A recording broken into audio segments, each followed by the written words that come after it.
제가 한 달에 한 번씩 꼭 가는 곳이 있습니다. 다름 아니고 병원입니다. 병원에 가는 이유는 당뇨하고 혈압약을 타기 위함입니다. 한 달에 한 번씩 꼬박꼬박 가는데요. 갈 때마다 의사가 저한테 요구하는 게 있습니다. 목사님, 당뇨에서 고혈압에서 해방되려면은 몸무게를 줄여야 합니다. 살을 빼라는 겁니다.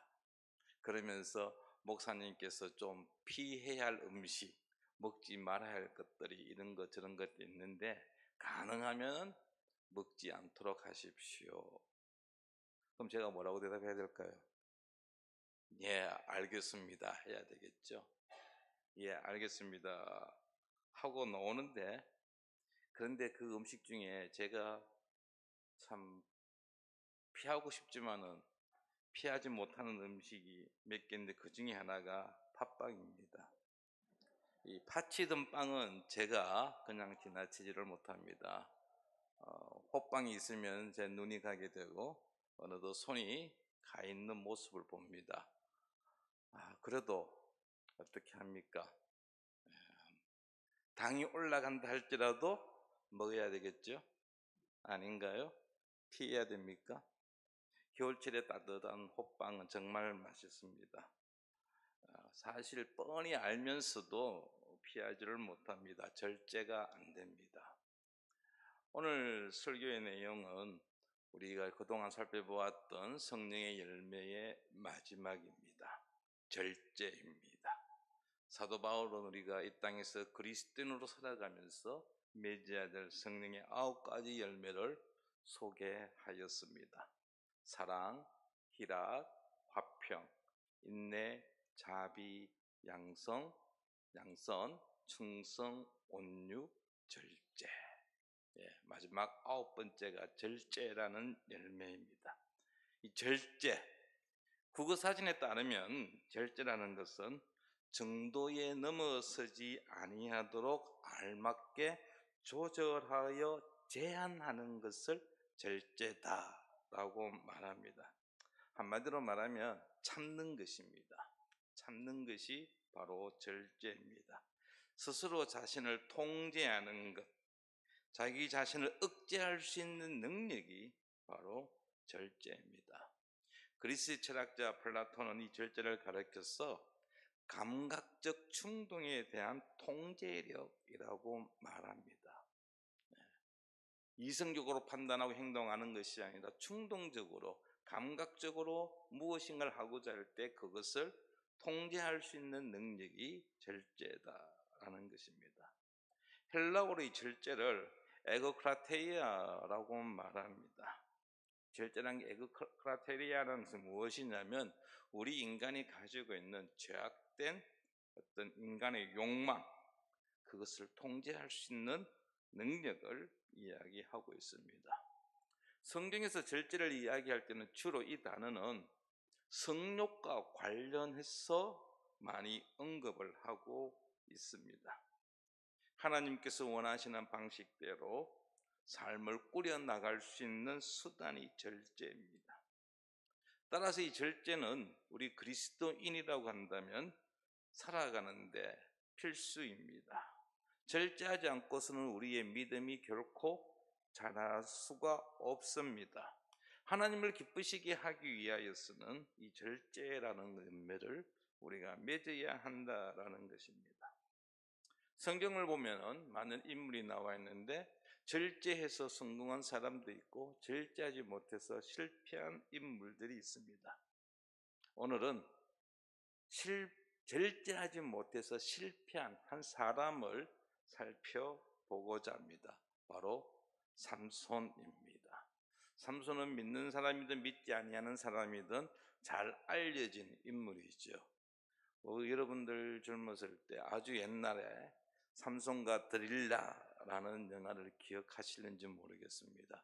믿지 않는 사람들에게도 알려져 있고 우리가 주변에서 힘이 센 사람을 가르쳐서 삼손에 비유하기도 합니다. 삼손, 손은 2개지요. 근데 마치 손이 3개인 것처럼 삼손인 것처럼 아주 힘이 센 인물입니다. 천하장사입니다. 오늘 읽었던 본문은 이 삼손의 출생과 관련되어진 내용입니다. 이야기입니다.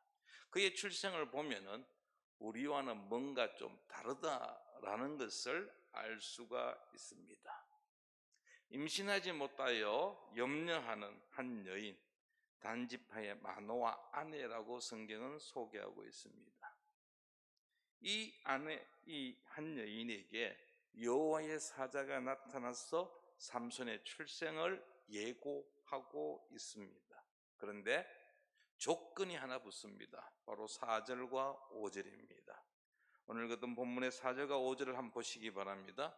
그러므로 너는 삼가 포도주와 독주를 마시지 말며 어떤 부정한 것도 먹지 말지니라. 너는이라고 했습니다. 누구지요? 바로 삼손의 어머니를 해당하는 단어지요. 아이를 가질 것인데 너는 독주, 포도주 마시지 말라고 했습니다. 그리고 5절에 이어집니다. 보라 내가 임신하여 아들을 낳으리니 그의 머리 위에 삭도를 대지 말라. 이 아이는 태에서 나옴으로부터 하나님께 바쳐진 나실인이 됨이라.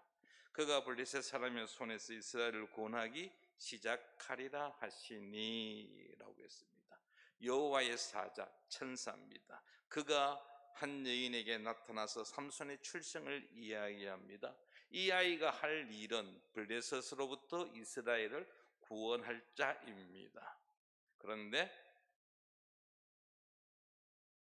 술, 부정한 것 먹지 말아야 되고, 아이가 태어나면 머리카락에 손대지 말라라는 것입니다.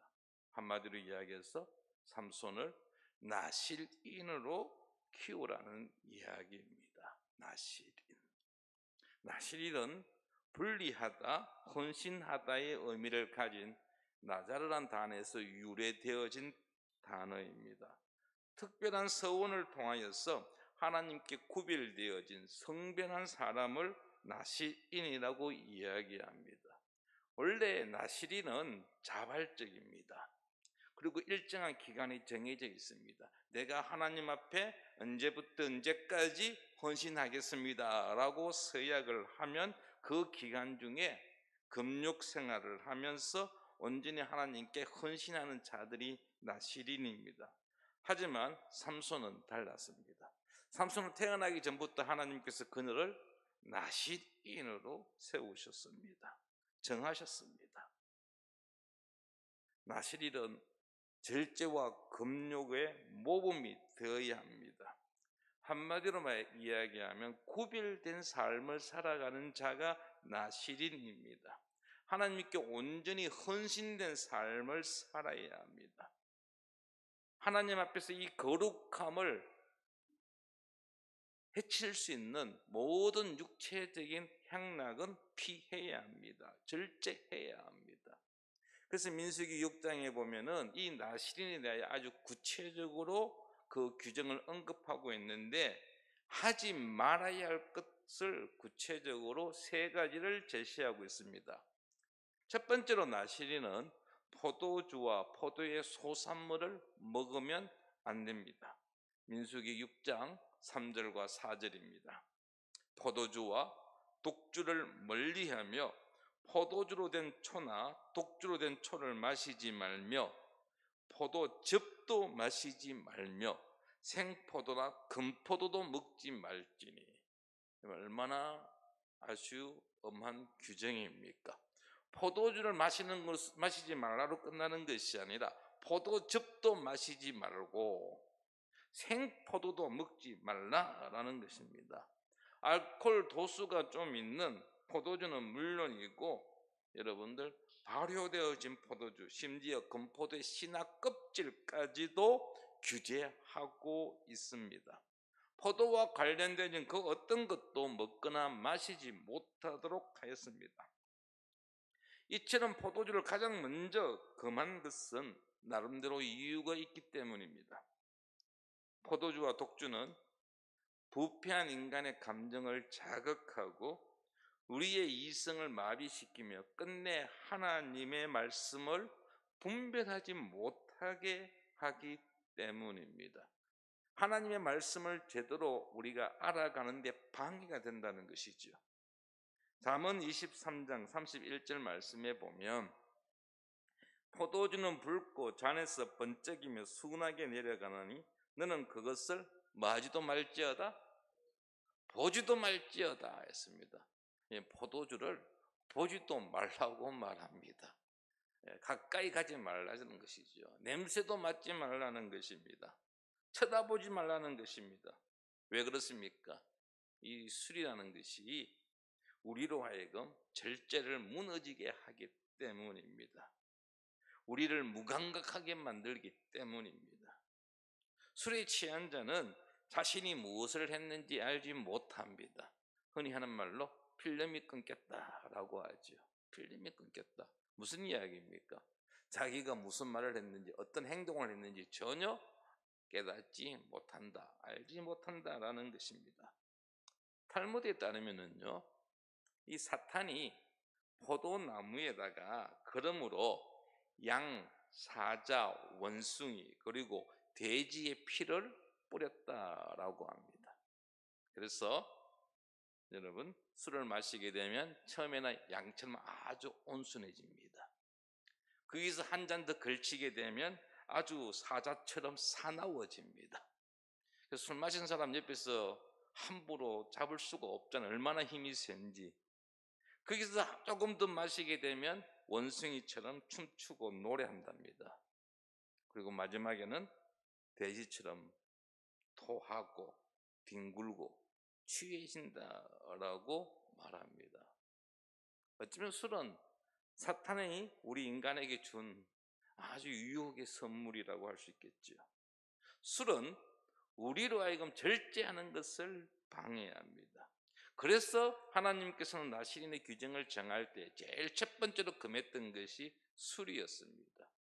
술을 마시지 못하도록 했다라는 것입니다. 두 번째로 나시린이 하지 말아야 될 것은 머리카락을 잘라서는 안 되는 것이었습니다.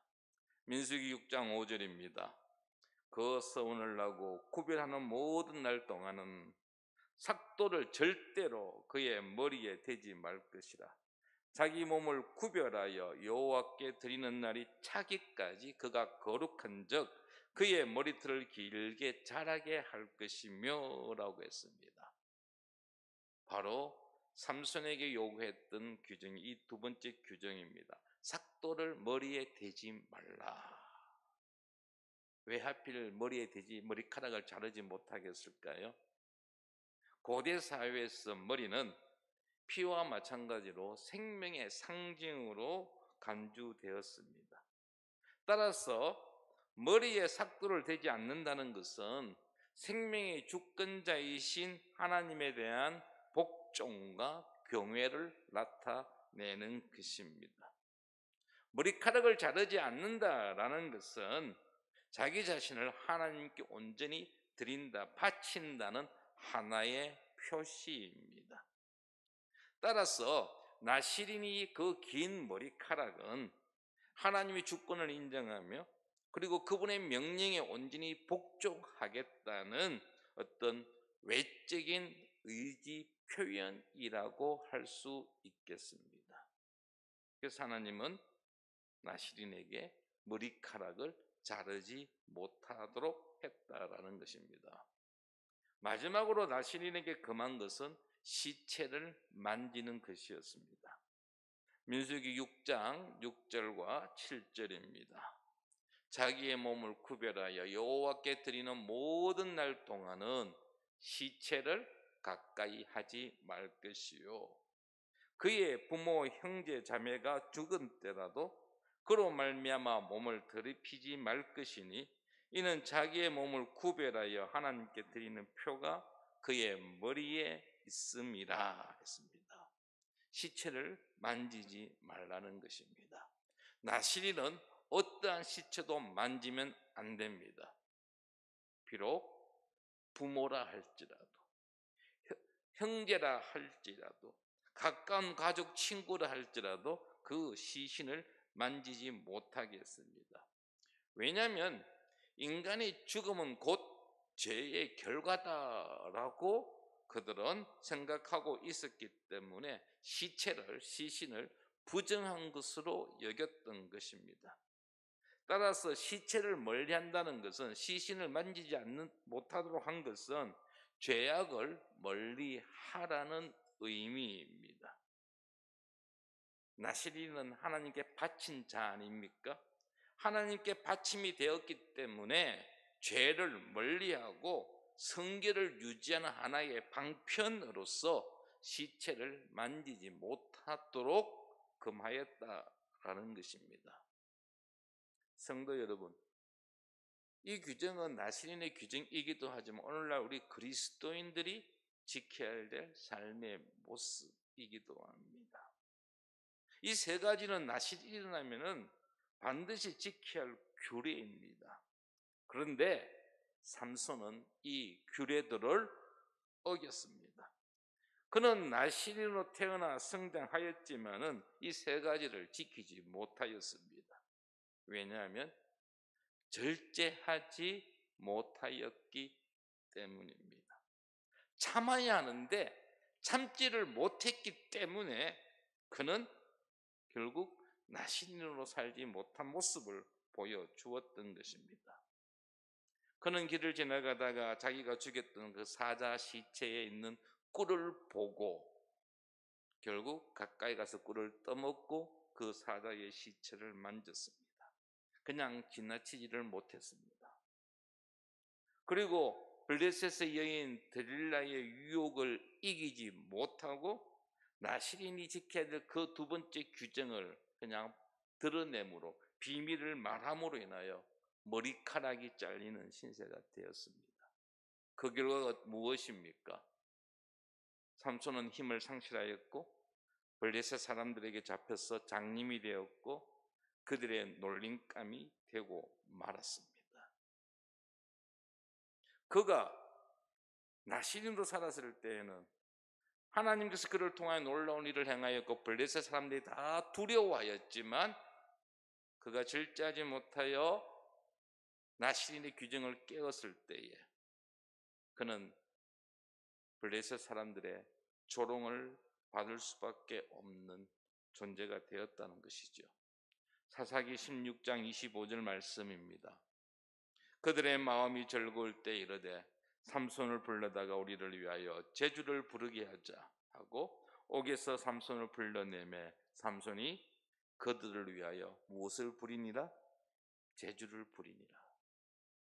삼손의 이름만 들어도 경기를 일으켰던 이 블레셋 사람들이 삼손을 내세우고 삼손을 구경하는, 삼손은 동물원에 갇힌 원숭이 꼴이 되고 말았음을 우리는 봅니다.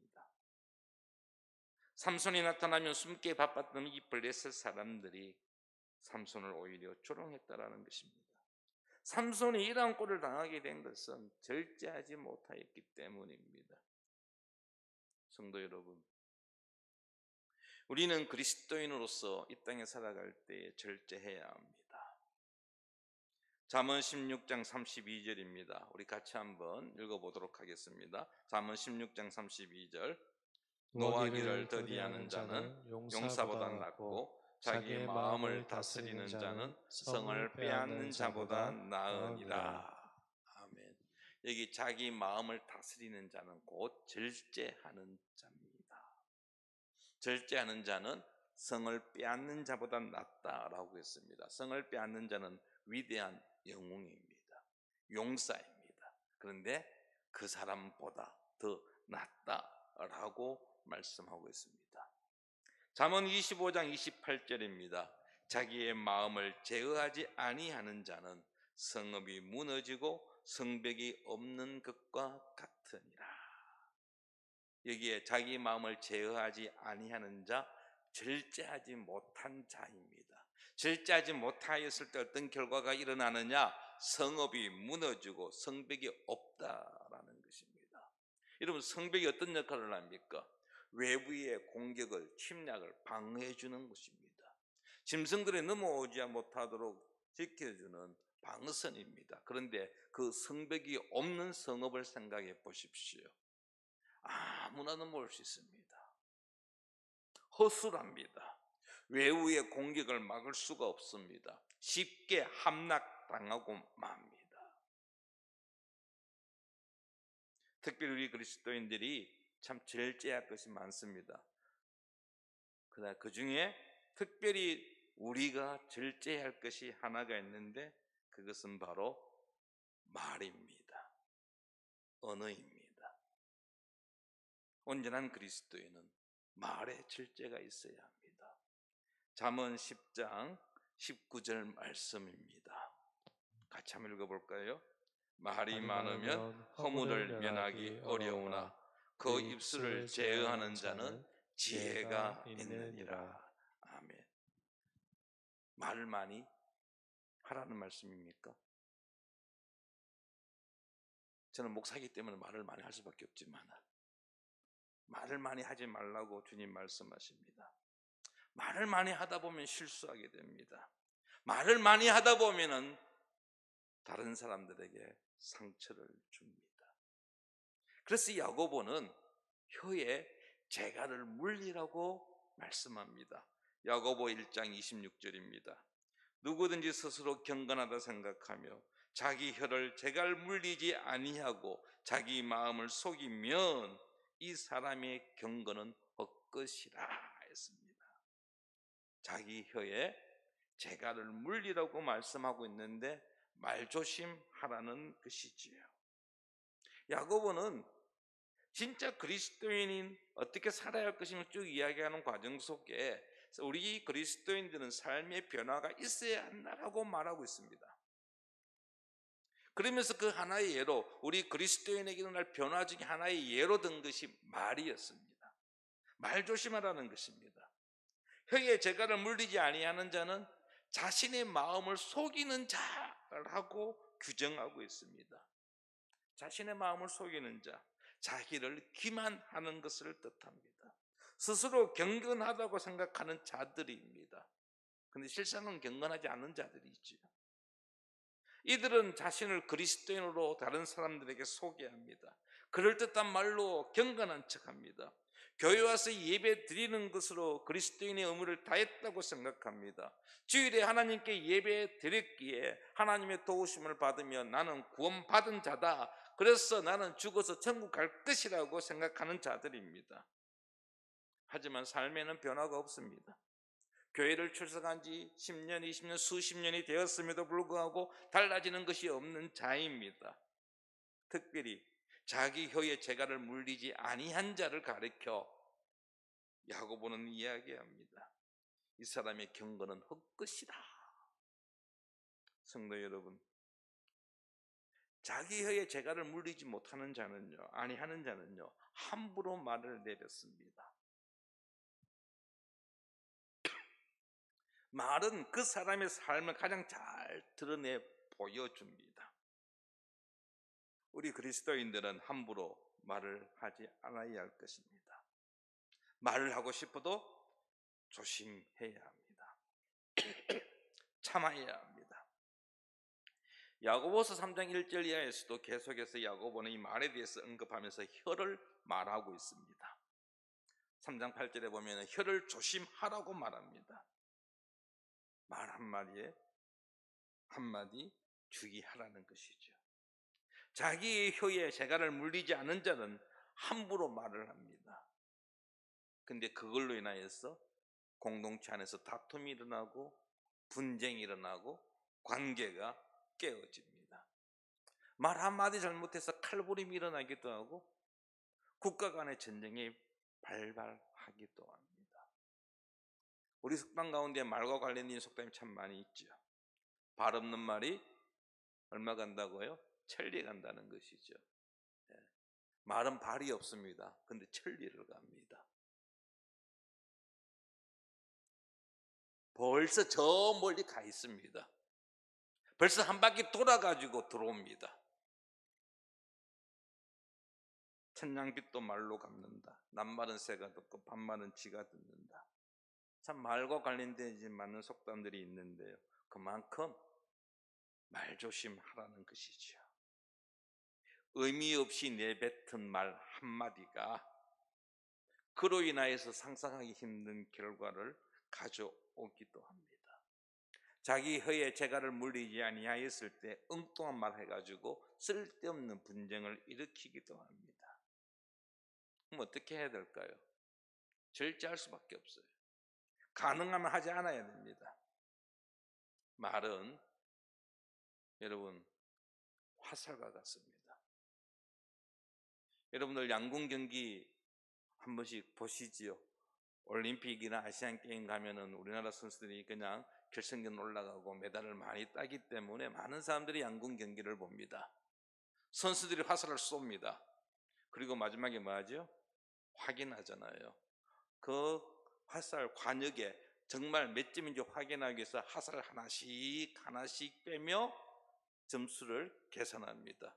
여러분, 살은 빠지지만 무엇이 남아 있습니까? 관역에 흔적이 있습니다. 흔적이 있습니다.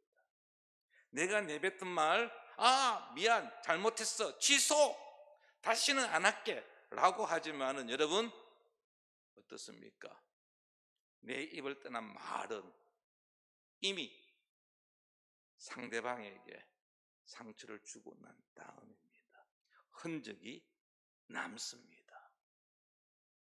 내가 잘못했다고, 오해였다고 용서를 빌고 화해를 했다 할지라도 그 말의 상처는 남아 있습니다. 한번 내뱉은 말 주워 담을 수가 없습니다. 후회해도 소용이 없습니다.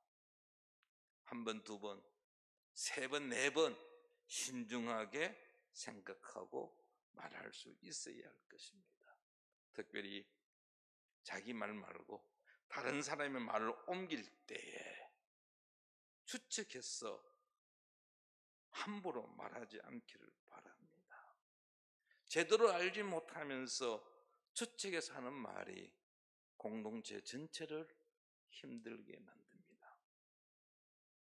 성도 여러분, 삼손은 나시린으로 자라면서 다른 사람들처럼 그들이 누리는 쾌락도 즐기고 싶었을 것입니다. 그래서 그는 결국 그 유혹을 이기지 못하고 절제하지 못함으로 인하여 나시린의 서원을 지키지 못했습니다. 지금 우리를 절제하지 못하도록 유혹하고 있는 것이 무엇입니까? 무엇인가를 들었는데 입이 근질근질합니까? 무엇이 우리로 하여금 입을 근질근질하게 만듭니까? 야, 니 나하고 아주 친하지? 내 너한테만 이야기한다. 절대 다른 사람에게 말하지 마 하고 입을 여는 순간 그 말은 이미 그 사람을 통하여서 다른 데로 흘러갑니다.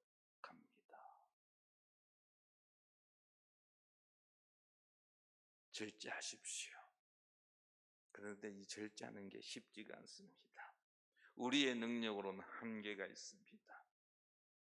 무엇보다도 절제하기 위해서는 성령의 도우심이 필요합니다. 우리가 성령 하나님께 복종하면 성령께서 우리 힘으로 불가능한 자기 통제력을 행사할 수 있는 힘을 주십니다. 종종 그런 간증을 들어봅니다. 제가 술을 못 끊었는데, 제가 담배를 끊지 못했는데 한번 작정하고 하나님께 나아가서 결단하고 기도하였더니 담배를 끄집어서 입에 무는 순간 속에서 그냥 역겨움이 올라와 가지고 어제까지는 잘 피웠는데 도저히 이제는 못 피우겠습니다 라는 이야기를 한 번씩 들어봅니다. 그렇습니다. 성령께서 내 삶을, 우리의 삶을 주관하도록 할 때에 성령께서는 우리로 하여금 절제할 수 있는 힘과 능력을 주신다라는 것입니다. 우리는 구별된 자들입니다. 믿지 아니하는 자들과 구별되어져야 합니다. 믿기 이전의 나의 모습과 구별되어져야 합니다. 그 구별되어짐의 가장 대표적인 것이 절제입니다. 행동하거나 말하지 않는 것입니다. 절제를 통해서 온전한 변화된 그리스도인의 삶을 살아갈 수 있는 우리 모든 성도들 되기를 바랍니다. 지금까지 우리가 9가지의 성령 열매를 살펴보았는데 사람들은요, 우리의 삶에서 나타난 그 열매를 보고서 우리를 평가합니다. 우리의 삶에서 어떤 열매가 열리느냐를 보고 세상은 우리를 이야기합니다. 하나님께서 기뻐하시는 이 성령의 열매를 맺음으로 믿지 아니하는 자들에게 온전한 그리스도인을 인정받으며 살아가는 우리 모든 성도들 되기를 축원합니다.